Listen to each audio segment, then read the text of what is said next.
Le cours de méthodologie de la recherche a pour objectif général d'amener les étudiants à la rédaction d'un mémoire de licence ou de master.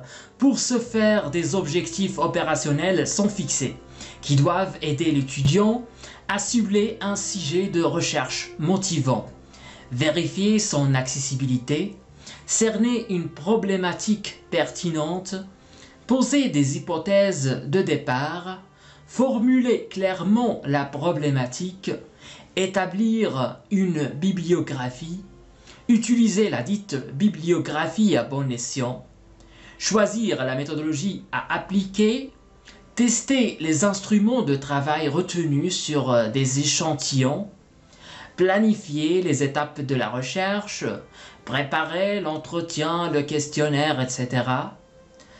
Préparer un premier plan de rédaction, rédiger une première table de matière, décoder les messages explicites et implicites d'un texte, retenir judicieusement les citations afférentes au thème de recherche, savoir insérer les dites citations selon les différentes normes en vigueur, refléter les idées et les auteurs, apporter des arguments convaincants, analyser le contenu du travail sur le terrain, entretien, enquête, faire une analyse, un commentaire, un résumé, construire une thèse, une antithèse, une synthèse, repérer les niveaux de complexité d'un texte, rédiger et paginer au fur et à mesure de l'avancement du travail, vérifier la cohésion et la cohérence du contenu,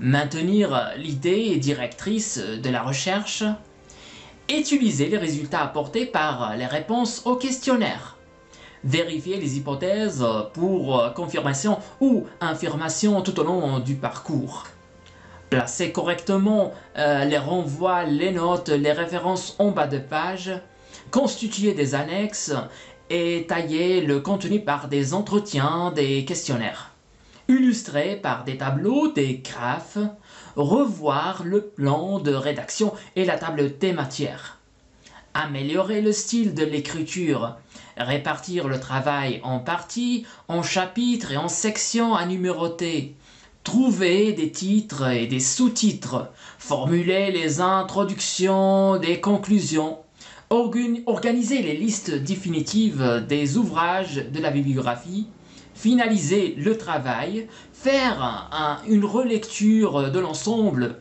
choisir les caractères, la présentation, la rédaction du manuscrit sur ordinateur, rédiger le propos liminaire et se préparer pour l'oral, soutenir le travail face au jury.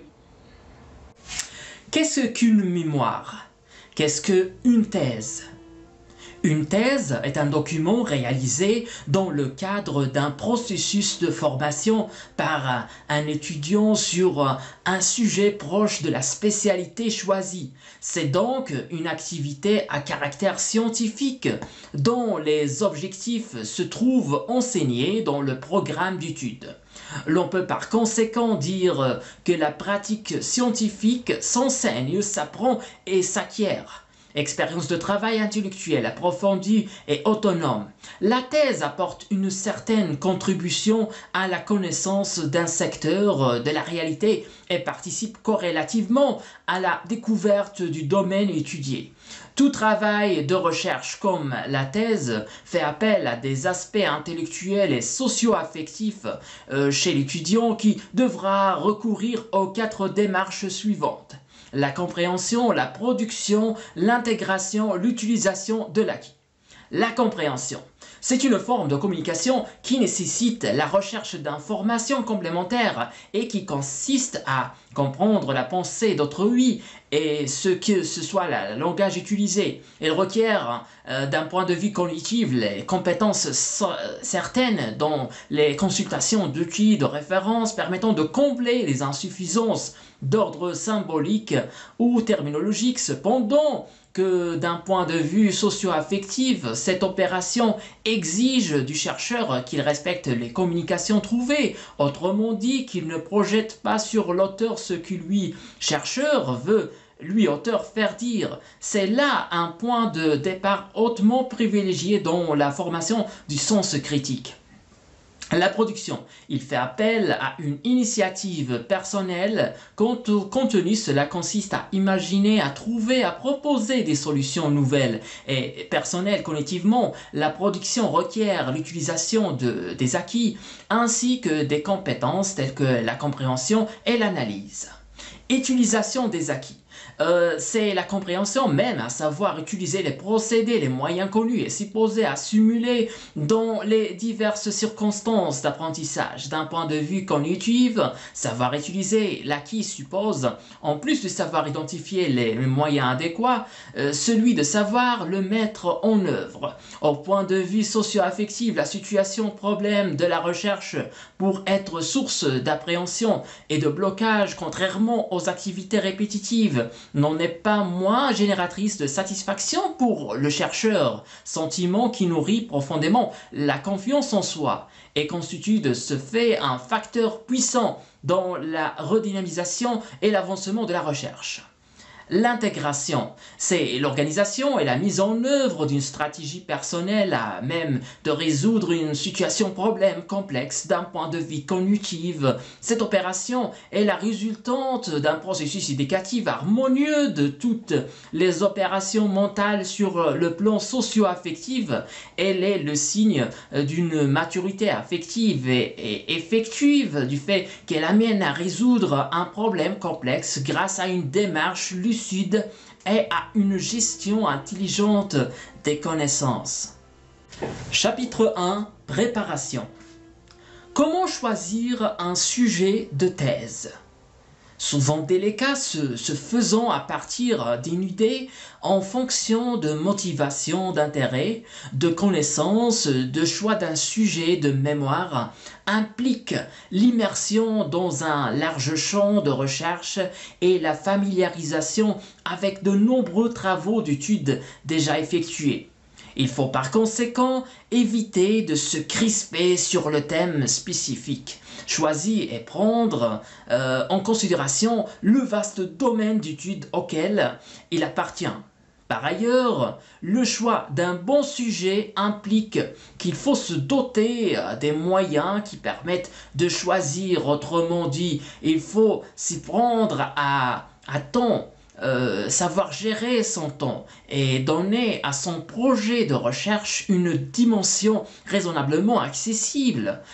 4 règles indicatives permettant de choisir un sujet. Le sujet doit intéresser le chercheur, qui doit par conséquent éviter dans une large mesure des sujets éloignés et des préoccupations et de ses prédispositions. La documentation doit être accessible matériellement à la portée. Il faut impérativement prendre en considération le temps imparti et l'encadrement mis à disposition. L'étudiant doit posséder les ressources culturelles et intellectuelles lui permettant de traiter convenablement la documentation indispensable à son étude. Il doit être en mesure de traiter la méthodologie pour laquelle il a opté. La scientificité d'une thèse.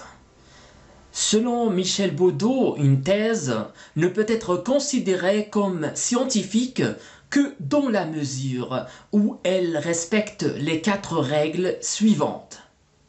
La recherche doit porter sur un objet reconnaissable et défini de telle sorte qu'il soit reconnaissable également par tous. Sur un tel objet, la recherche doit dire des choses qui n'ont pas encore été dites ou les reconsidérer comme une optique différente de ce qui a déjà été publié. La recherche doit être utile aux autres. La recherche doit fournir des éléments qui permettent d'affirmer ou de confirmer les hypothèses qu'elle présente. Autrement dit, elle doit fournir des éléments qui permettent sa discussion publique. C'est là une exigence fondamentale. Les pôles de la recherche. Toute recherche se développe explicitement ou implicitement en faisant appel à 4 pôles, qui sont le pôle épistémologique, le pôle théorique, le pôle morphologique et le pôle technique. Le pôle épistémologique exerce une fonction de vigilance critique tout au long de la recherche. Il est gérant de l'objectivation, c'est-à-dire de la production de l'objet scientifique, de l'explicitation des problématiques de la recherche. Il décide en dernière instance des règles de la production et d'explication des faits, de la compréhension et de la validité des théories. Le pôle théorique guide l'élaboration des hypothèses et de la construction des concepts. C'est le lieu de la formulation systématique des objets scientifiques. Il propose des règles d'interprétation des faits, des spécifications et des définitions des solutions provisoirement données aux problématiques. Il est le lieu de l'élaboration des langages scientifiques. Il détermine le mouvement de la conceptualisation. Le pôle morphologique. Énoncer les règles de structuration, de formation de l'objet scientifique lui impose une certaine figure, un certain ordre entre ces éléments. Le pôle morphologique suscite diverses méthodes d'agencement des éléments constitutifs. La typologie de type idéal, les systèmes structuraux. Le pôle technique contrôle le recueil des données, s'efforce de les constater pour pouvoir les confronter à la théorie qui les a suscités. Il exige de la précision dans la constatation, mais n'en garantit pas à lui seul l'exactitude. La maîtrise d'une démarche de recherche et de la méthodologie qui la fonde implique un contrôle de ces 4 pôles, ainsi que les interactions qui les relient explicitement ou implicitement. On s'y réfère dans le cadre de la recherche. Le directeur de la thèse. La thèse étant un acte d'apprentissage, tout étudiant-chercheur doit être orienté, corrigé dans sa recherche par un directeur en mesure de l'aider à mener à bien et à terme une telle tâche. C'est bien pourquoi il est essentiel, dès le début de l'activité, de procéder à la clarification des conditions de collaboration et à une saine planification des tâches, ainsi qu'à la mise en place de diverses modalités. La collaboration doit porter tout à la fois sur le contenu en rapport avec la problématique, sur les ouvrages à lire, approche théorique, sur la manière de procéder, méthodologie, sur la trame des entretiens, des questionnaires, sur les échantillons, enfin sur les détails impartis. La qualité de travail réalisé dépend quasi totalement de la qualité d'une telle collaboration, d'où la condition sine qua non de choisir le directeur qui convient. Les étapes de la réalisation d'un mémoire: planifier, agir et corriger au fur et à mesure de la planification. 9 étapes menant à la concrétisation de la recherche sont à retenir. Ils sont modifiables selon la spécificité de la démarche adoptée. L'émergence de l'idée dont on ne sait ni quand ni sous quelle forme elle va se dérouler. Il faut cependant qu'il ait une fin pour qu'il y ait une concrétisation. La recherche d'informations et les lectures exploratrices, une seule idée ne suffit pas. Il faut faire des recherches à même d'enrichir et de développer la recherche. L'énoncé systématique de l'objet, autrement dit la problématique, consiste à exprimer en une dizaine de lignes, avec beaucoup de clarté, de précision et de pertinence l'objet à analyser. Il faut reconnaître et délimiter clairement les contours du champ d'investigation. Éviter tant que faire se peut l'imprécision et l'ambiguïté. L'élaboration d'un plan opérationnel détaillé, véritable guide de la recherche. La réalisation des tâches prévues dans ce plan, mise en application des activités prévues, partie essentielle du travail. Le bilan intermédiaire étant parvenu à mi-chemin, il vous est recommandé d'observer une pause. En effet, des déviations peuvent surgir, des chapitres s'enflent tandis que d'autres s'avèrent irréalisables. Le plan opérationnel est alors à revoir. L'élaboration d'un plan de rédaction de documents rassemblés, c'est le temps de la rédaction. La rédaction, dont les activités doivent être précédées d'une longue et minutieuse relecture du texte, la mise au point du manuscrit et la diffusion pour la soutenance. La planification. La planification est essentielle dans la réalisation de la thèse, dont elle augmente la sécurité de l'objectif et à laquelle elle assigne des limites raisonnables. Loin d'être rigide, le plan est au contraire appelé à être modifié. Le plan indicatif élabore juste le cadrage de l'objet d'étude. Elle est la base de l'entretien avec le directeur de thèse. Il permet d'organiser la recherche bibliographique, laquelle doit aboutir à l'élaboration de fichiers et de planifier les étapes de la réalisation du travail. Le plan opérationnel détaillé. C'est le plan initial au fur et à mesure de l'avancement des recherches. Il contient surtout la définition des tâches à réaliser pour élaborer les chapitres et exerce une fonction de contrôle de la progression de la recherche. Le plan de rédaction. La relecture des fichiers élaborés amène à la production du plan rédactionnel qui donnera la forme définitive de la thèse. Ce plan, prioritairement orienté vers l'exposition de la démarche et des résultats obtenus, présente deux caractéristiques. Il est explicite et détaillé. Qu'est-ce qu'un sujet de thèse? Pour M. Gournia, le sujet de thèse est une proposition au sens logique du terme, c'est-à-dire la liaison d'un sujet à un prédicat.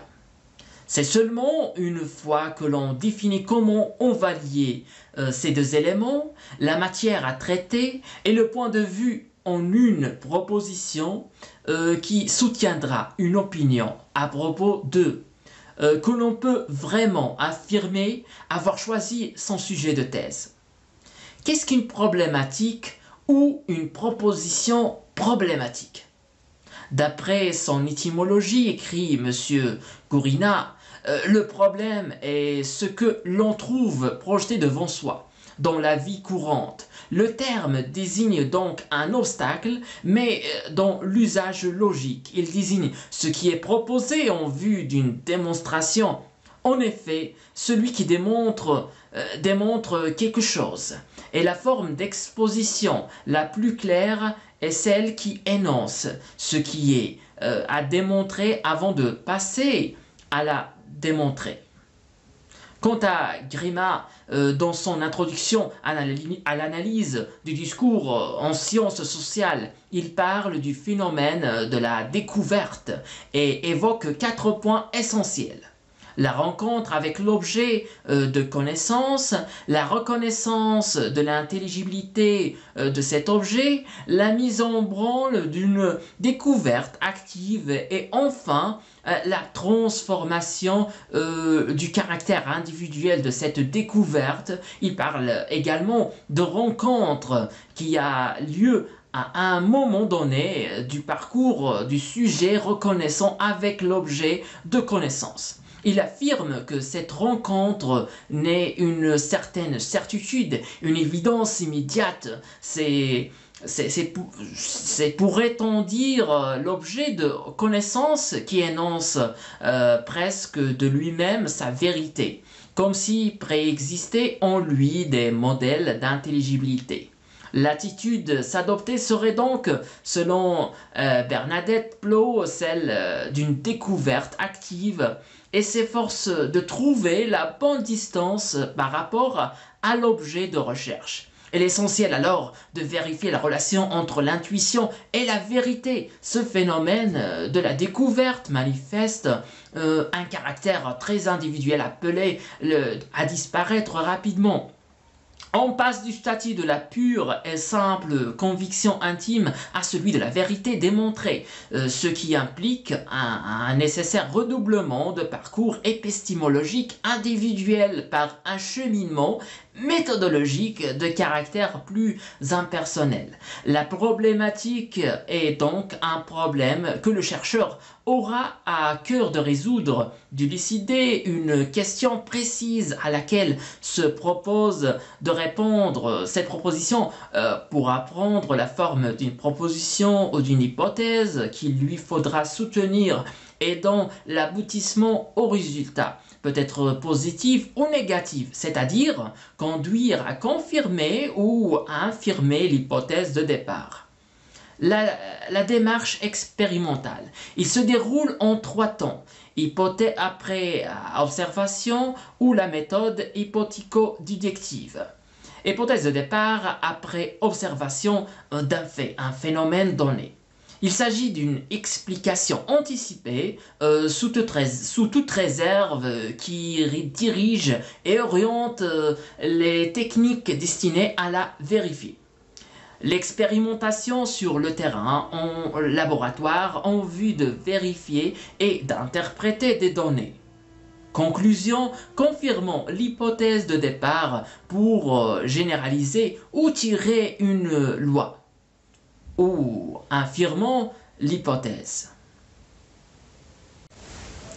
La démarche expérimentale dans la thèse ou les liens entre les deux ou la méthode empirico-déductive. Observation, choix du sujet, de la problématique. Le choix du sujet répond à plusieurs paramètres, dont les plus importants sont l'actualité et l'utilité. L'hypothèse de départ problématique posée, c'est l'explication anticipée sous toute réserve qui dirige et oriente les techniques destinées à la vérifier. Il s'agit de répondre à une attente, à un problème. Cela correspond à l'introduction. L'expérimentation, interprétation, plan de travail. Méthodologie, exposer des idées, plan d'action correspondant au contenu, dans lesquels on trouve des références, des citations, des enquêtes, des questionnaires, des résultats suivis de commentaires. L'exposé de la méthode de recherche est une partie principale dans la présentation du travail. Il s'agit de préciser les voies et les moyens utilisés pour répondre à la question posée. Autrement dit, expliciter les instruments théoriques et ou empiriques qui vont être utilisés. Cet ensemble constitue le corps du sujet. Conclusion. L'hypothèse confirmée ou infirmée débouche sur une conclusion générale suivie d'une conclusion finale, personnelle, ouverte sur des perspectives de recherche. La structuration d'un texte à exposer. Règles inductives dans les activités préalables à la structuration d'un texte à rédiger. Après avoir choisi le thème, il vous faut en discuter avec le directeur de recherche. Votre réflexion s'approfondit de plus en plus et des idées surgissent progressivement. Les dites idées devront être notées. C'est ensuite l'étape de la documentation qui se fait grâce à la lecture d'articles, d'ouvrages et même d'élargir votre idée de départ. Vous vérifierez au fur et à mesure si vos idées sont fondées, si elles sont utilisables, si elles concernent le sujet. Le choix du sujet est soumis à des règles, voire des règles indicatives déjà citées. Les différentes parties dans la structuration. Quand le travail est prêt, en substance, cela signifie qu'il faut transcrire les faits, les idées dans un ordre logique, selon le plan classique introduction, corps du sujet, développement, conclusion.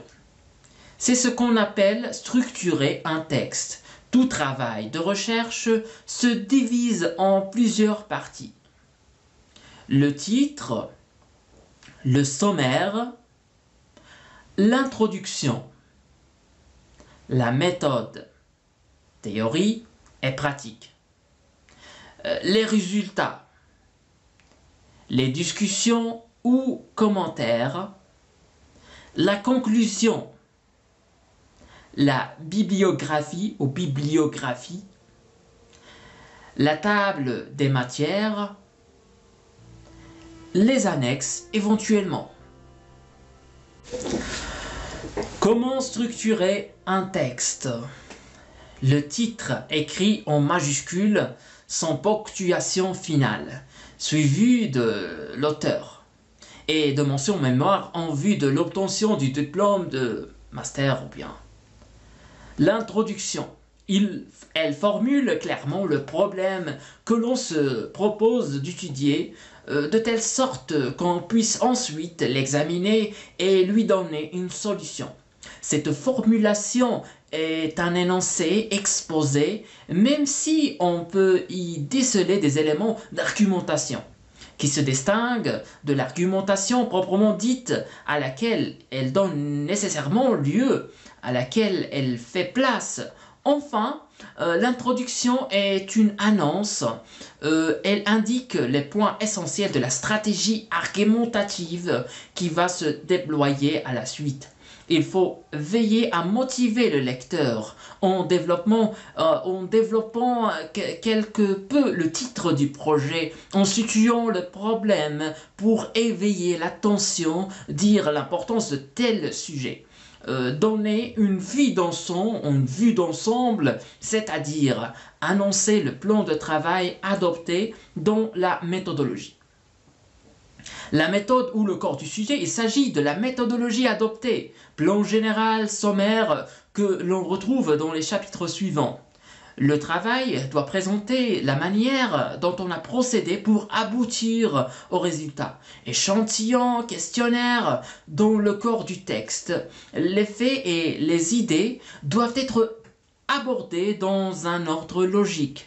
Chaque aspect du problème est augmenté et illustré et le tout doit être suivi d'une conclusion partielle. Les idées doivent être enchaînées dans un ordre logique grâce à une transition. Le corps du texte doit former un tout cohérent, homogène et structuré dans lequel aucune contradiction ne doit subsister.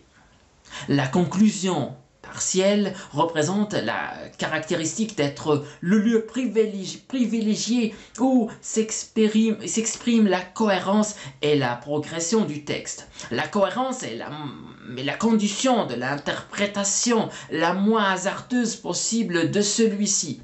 En effet, il rappelle au lecteur qui a pu perdre de vue certains points de développement en récapitulant l'essentiel de ce qui a été dit dans une ultime mise en perspective annoncée dans l'introduction.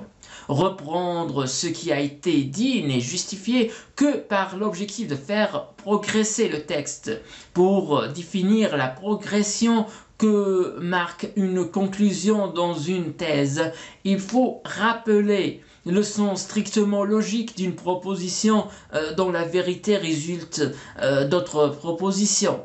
Si le développement est considéré comme un référent que le chercheur interprète, évalue, sanctionne, la conclusion devient le lieu même où le chercheur est à même d'évaluer ses propres formulations. Cette auto-évaluation marque une progression du texte en ce sens qu'il est un apport conceptuel nouveau, mais aussi dans la mesure où il clôt le développement proprement dit, puisqu'il devient objet de réflexion. Les transitions permettent d'établir des frontières entre les différents paragraphes. En effet, les premiers mots d'un nouveau paragraphe font écho aux derniers mots du paragraphe précédent. Un texte est constitué de multiples avant et après, qui sont autant de mini-conclusions.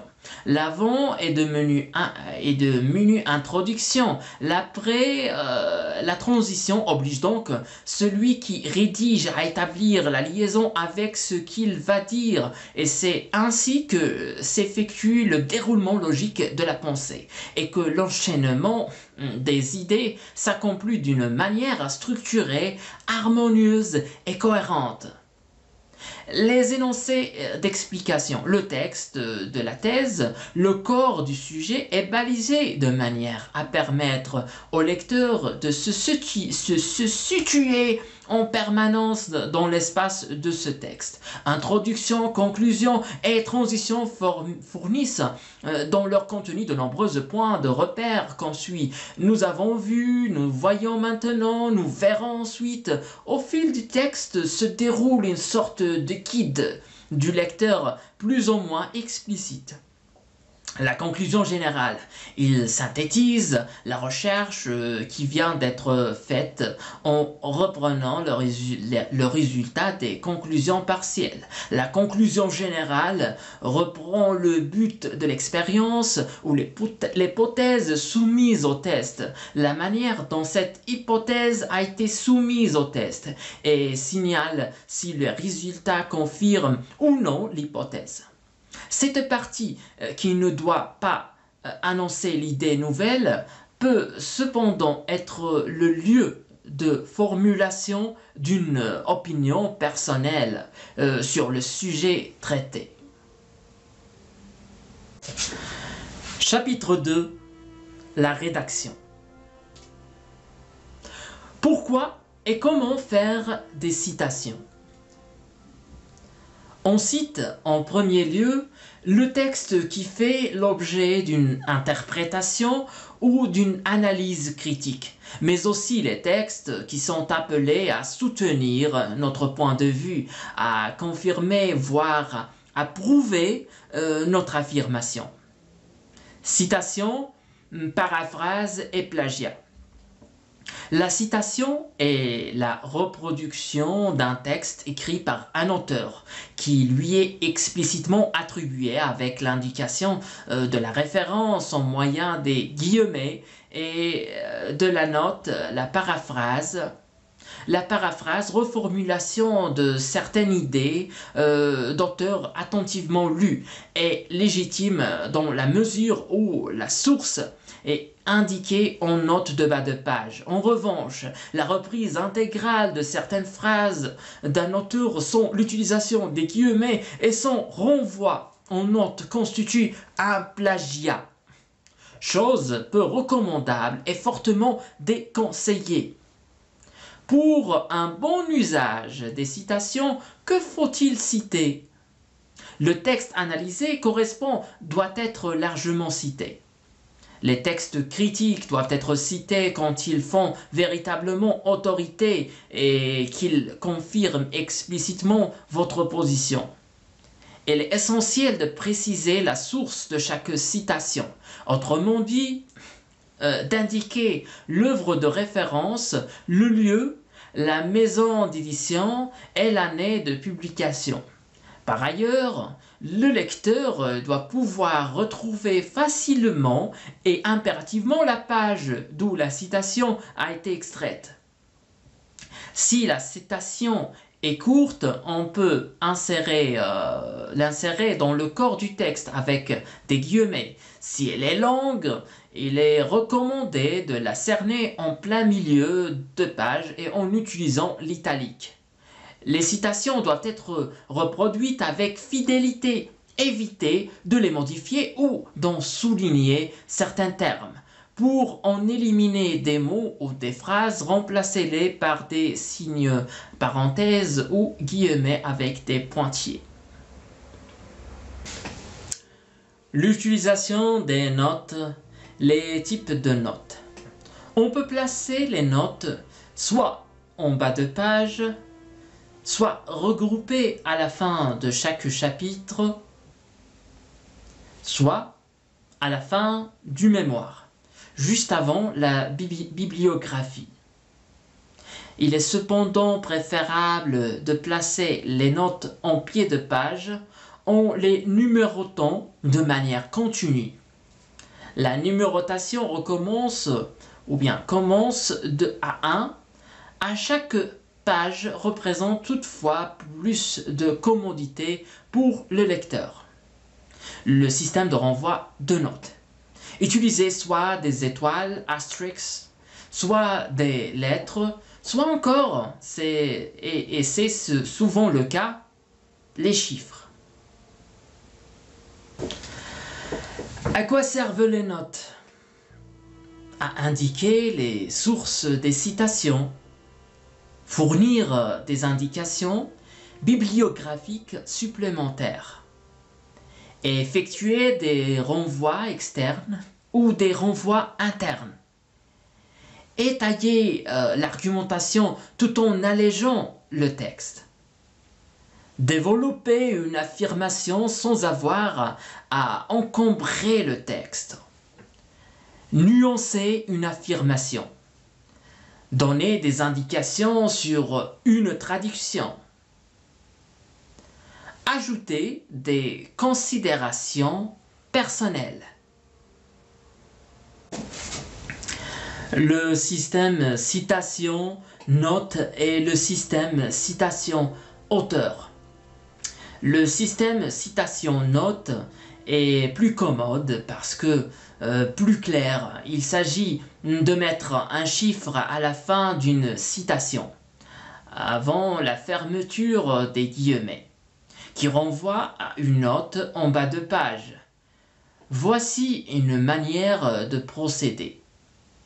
Quand des références se suivent, on emploie la deuxième fois idem ou ibid si la page de référence est la même, ibidem. Le système citation-auteur, pratiqué par les anglo-saxons à la fin de la citation, on indique entre parenthèses le nom de l'auteur, la date de parution de l'ouvrage ainsi que la page. La note de bas de page devient alors inutile. La bibliographie. Elle signale les ouvrages que vous avez cités et dont vous vous êtes inspiré. Elles servent de point de repère au lecteur qui peut alors évaluer votre recherche et y cerner les orientations théoriques et méthodologiques appliquées. Mais elle aide aussi à orienter les recherches d'un autre chercheur. Il contient tout le document publié cité dans la thèse. Des études non citées, mais qui concernent directement une dimension du travail de recherche. Des études d'intérêt général qui ont marqué la réflexion du chercheur. Il n'est pas nécessaire de citer tous les classiques. Où placer la bibliographie? À la fin de la mémoire. Comment l'organiser? Par ordre alphabétique d'auteur. Tous les textes sont rassemblés en une liste unique. L'ordre alphabétique permet de repérer un auteur lorsqu'on le connaît. Dans ce cas, les thèmes des ouvrages ne constituent point un caractère de classification. Par catégorie de documents, on peut aussi classer les ouvrages en fonction des caractéristiques formelles de texte. Exemple, livre, article, texte de loi, dictionnaire, etc. Par thème, on peut également définir un certain nombre de thèmes centraux qui devient principe d'organisation de l'ensemble des références. Exemple, mythe, religion, histoire, psychanalyse, etc. Au sein de chaque thème, les ouvrages sont classés par ordre alphabétique et chronologique. Une telle classification est pertinente dès qu'une bibliographie comporte plus de 30 documents. Principe de base pour la présentation. Pour un ouvrage, la structure est la suivante. Nom, prénom, titre de l'ouvrage, éditeur, lieu de publication, année de publication. Pour un article de périodique, la structure de base est nom, prénom, titre exact de l'article, nom du périodique, date et numéro du volume, éditeur, page de début et de fin d'article. Exemple, pour un article publié dans un ouvrage collectif, nom, prénom, titre exact de l'article, nom de l'ouvrage collectif, et éditeur, lieu de publication, année de publication, page de début et de fin d'article. Exemple. Source de l'Internet. Toutes les références puisées sur l'Internet doivent être citées et doivent porter la date de consultation.